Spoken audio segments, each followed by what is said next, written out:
CaitlinClark made her return to Gainbridge Fieldhouse after nearly 10 long months away from the court, and it did not take long for her to remind everyone exactly who she is. In just 16 minutes of action, she poured in 21 points while shooting an incredible 66% from the field, doing it against the same player that ESPN recently ranked above her. According to ESPN's top 50 list heading into the 2026 WNBA season, Clark was placed at number 10. Number 10. This is a player who finished fourth in MVP voting as a rookie, captured World Cup MVP just a month prior, and completely shifted the spotlight of women's basketball in a way the sport had not seen in years. So when she stepped back onto her home floor, laced up, and immediately went head-to-head with Paige Bueckers, the result was something Indiana Fever fans had been waiting to see. Over the course of those minutes, Clark consistently got the better of Bueckers in direct matchups, making the comparison look far less debatable than ESPN suggested. So the real question becomes simple: who is actually the better player right now, CaitlinClark or Paige Bueckers? And do you agree with ESPN's ranking? That number next to Clark's name did not just raise eyebrows, it triggered a full-blown reaction across the basketball world. Anyone who has followed women's basketball over the last 2 years already understands why. When you actually lay out Clark's resume since entering the WNBA, it sounds almost unreal. As a rookie, she finished fourth in MVP voting. Just recently, she added a World Cup MVP to her name. She took an Indiana Fever franchise that had been irrelevant for nearly a decade and dragged them back into the spotlight, even pushing them into playoff conversations in her very first season. Her ability to draw contact forced defenses into desperation mode. Her shooting range stretched so far that crowds would rise before the ball even left her hands. And her court vision allowed her to orchestrate an offense with a level of control that most players do not develop until years into their careers. All of this came while enduring heavy physical play that would have sidelined many others long before the season's end. And after evaluating all of that, ESPN still placed her at number 10. The list itself featured A'ja Wilson at number 1, followed by Alyssa Thomas at 2, Napheesa Collier at 3, Breanna Stewart at 4, and Jackie Young closing out the top 5. But Clark being placed at 10 goes beyond simply being outside that elite group. She was ranked behind Paige Bueckers at 8 and Kelsey Plum at 9.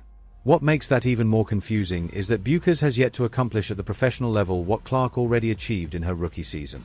So placing Bueckers ahead requires ignoring proven production and instead betting on potential.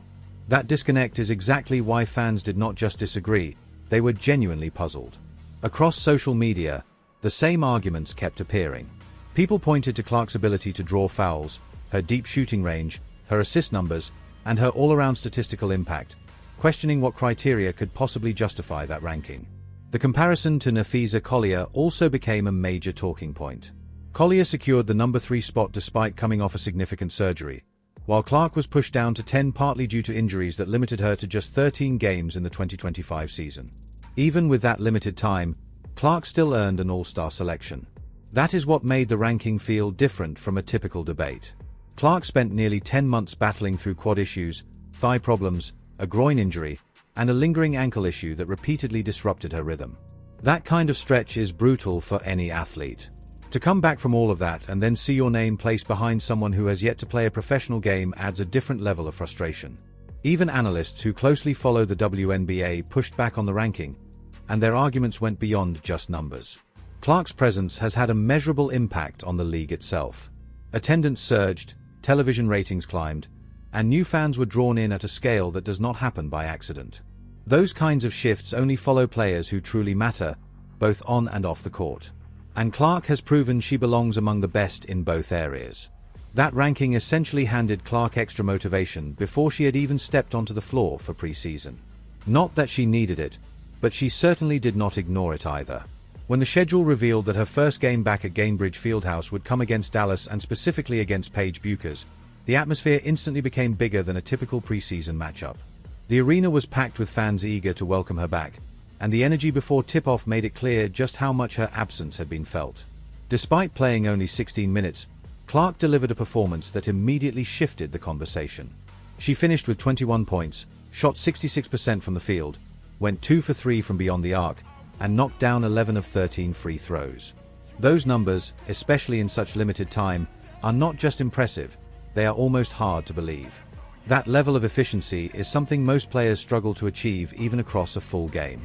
Her first basket set the tone right away. Attacking from the top of the key, She blew past Bueckers and finished at the rim before help defense could even react. It was a clean, explosive move that showed no signs of the injuries she had spent months recovering from. The crowd's reaction said everything about how much that moment meant. Shortly after, she came off a Monique Billings screen, found herself open on the wing, and calmly knocked down a three-pointer without hesitation.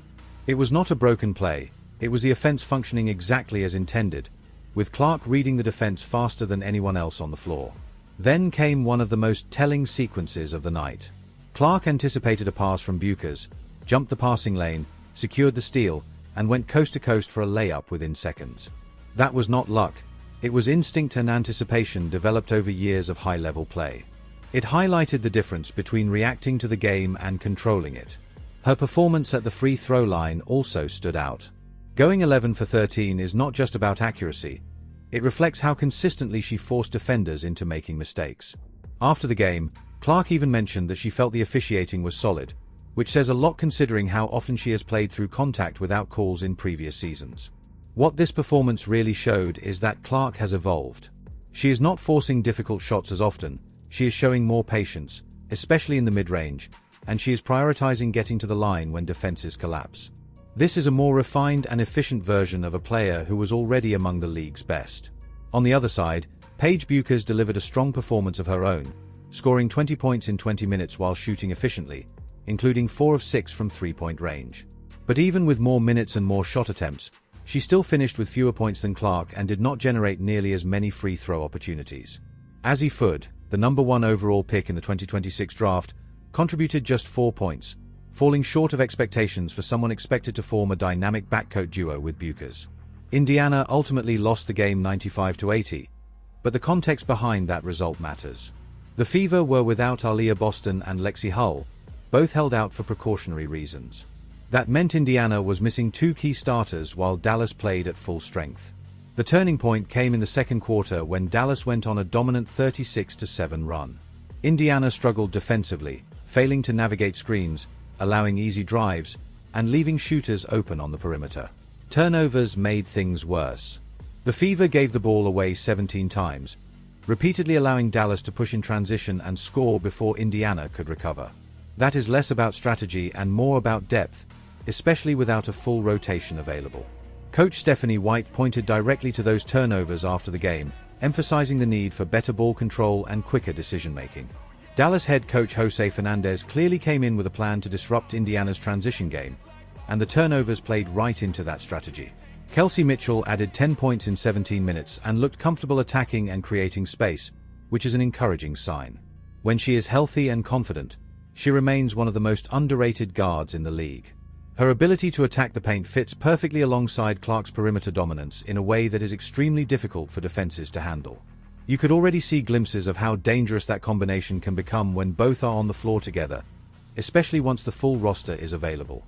Michaela Timpson contributed 11 points and gave Indiana some presence at the 5, but without Boston next to her, her defensive weaknesses became more noticeable than they typically would be.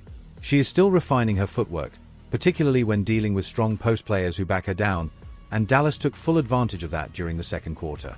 That is not a criticism of Timpson's potential. She is still developing and will improve. It is simply an honest look at how Indiana's front court performs when their best interior defender is unavailable. Annalisa Smith stood out as one of Indiana's most reliable front court players throughout the game. She finished with 7 points and 7 rebounds, battling consistently on the boards even as Dallas controlled the paint overall. She maintained physicality, fought for positioning, and stayed engaged even during difficult stretches, which is something not every player managed to do during that run. Raven Johnson, however, emerged as one of the most encouraging performances of the night, and her impact went far beyond the stat sheet. Recording 5 steals and 5 assists in limited minutes, Johnson demonstrated that her defensive plays were not accidental. She anticipated passes, applied constant pressure on the ball, and repeatedly turned defensive disruptions into offensive opportunities. Coach Stephanie White specifically highlighted Johnson after the game, pointing out that she did not let her own mistakes affect her mindset. Instead of slowing down after turnovers, she continued to bring energy, create deflections, and disrupt opposing guards. That kind of defensive presence, even when it does not always show up in traditional stats, makes her incredibly valuable on the floor. For a rookie guard, her instincts already resemble those of a seasoned defender, and playing alongside Clark only amplifies her impact. The main issues against Dallas were clear: difficulty navigating screens, a high turnover rate, and weak transition defense.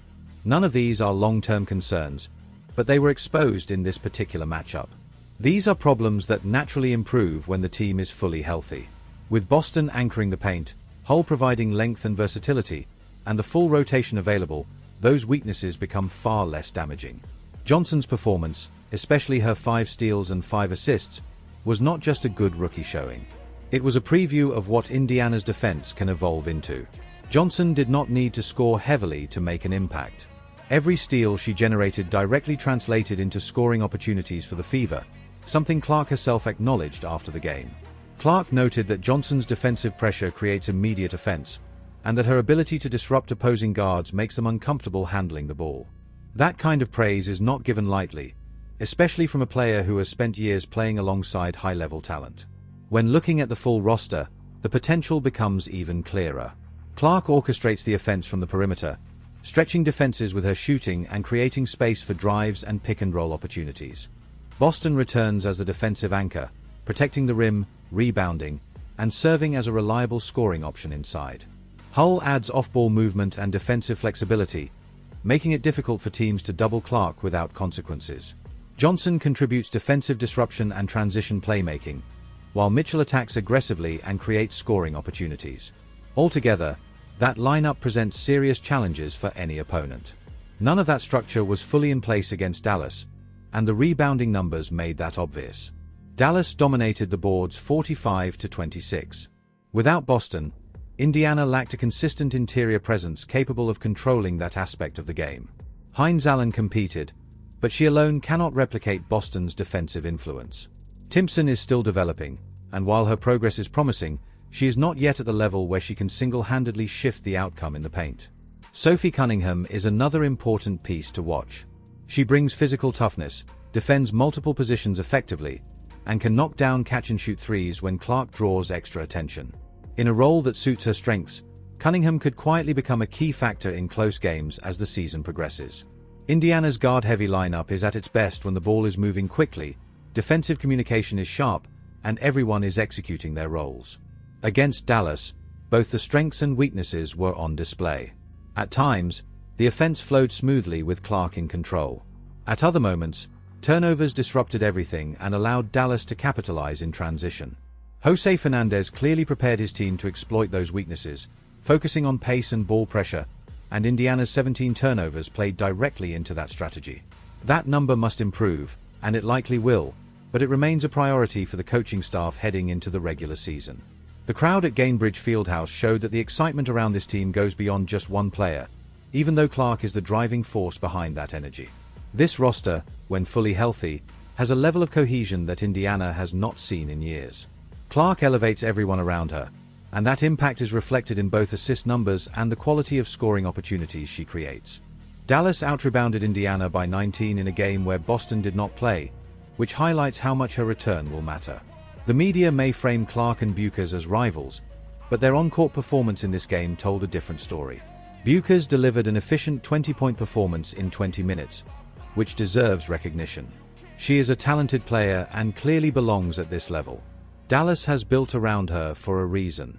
However, there is a clear difference between being a strong player and outperforming CaitlinClark. In this matchup, that difference was evident. Clark scored 21 points in just 16 minutes on 66% shooting, with fewer attempts and significantly more trips to the free throw line.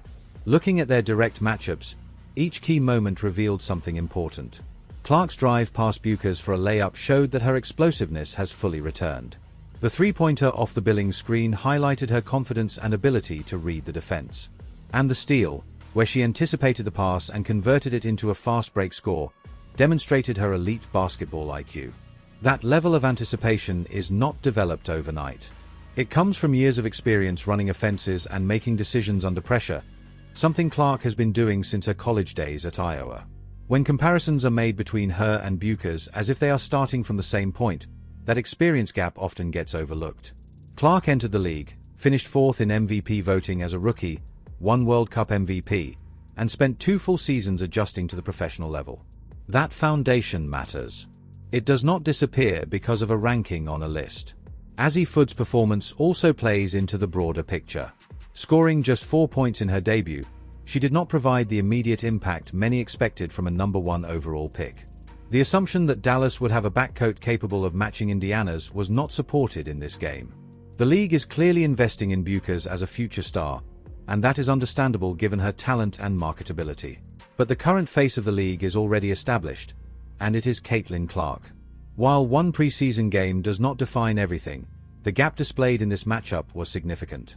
Every future meeting between Clark and Bueckers will carry the context of this performance.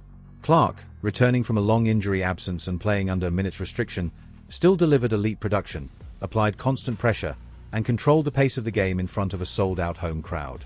Indiana was missing 2 starters. Dallas had a full roster, and Clark still stood out as the most impactful player on the floor. That is not coincidence. That is a statement. The regular season opener on May 9th, which happens to be another matchup against Dallas, now carries even more weight. Boston will be back. Hull will return. Johnson will continue to disrupt defenses. And Clark will likely play extended minutes. ESPN assigned her the number 10 ranking. But based on what happened on the court, that number does not tell the full story. Dallas will get another opportunity to test that narrative soon enough. So heading into that rematch on May 9th, who do you believe is the better player right now, CaitlinClark or Paige Bueckers? Do you agree with ESPN's ranking? Let me know your thoughts in the comments below. Like, subscribe, and turn on notifications so you never miss an update. Click the video on your screen, and I will see you in the next one.